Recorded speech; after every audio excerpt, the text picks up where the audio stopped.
এই গরমে ঠান্ডা ঠান্ডা একটি কাস্টার্ডের রেসিপি আমি শেয়ার করছি, আশা করি আপনাদের ভালো লাগবে।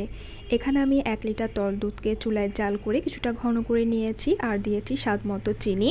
মিষ্টিটা হচ্ছে আপনাদের পছন্দ মতো। এবার কিছুটা ঠান্ডা তরল দুধে আমি 2 টেবিল চামচের মতো কাস্টার্ড পাউডার খুব ভালো করে মিশিয়ে নিয়েছি। আর তরল দুধে হচ্ছে দিয়ে এটাকে খুব ভালো করে মিশিয়ে নিতে হবে।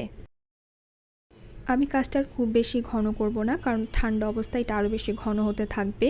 আমি হচ্ছে এই ধরনের পাতলা অবস্থায় এটাকে নামিয়ে নিয়েছি আর এটাকে ঠান্ডা করার জন্য রুম টেম্পারেচারে রেখে দিব। ঠান্ডা হয়ে যাওয়ার পর আমি এখানে হাফ কাপের মতো সাগু আগে সিদ্ধ করে রেখেছিলাম, এটা জাস্ট মিশিয়ে নিব।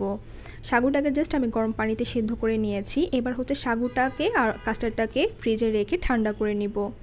কিছুটা ঠান্ডা হয়ে যাওয়ার পর এবার আমি বিভিন্ন ধরনের ফ্রুটস অ্যাড করছি। ফ্রুটসগুলো খুব ভালো করে মিশিয়ে এটাকে আমি আরেকবারের জন্য ফ্রিজে রেখে দিব আর ঠান্ডা ঠান্ডা পরিবেশন করব।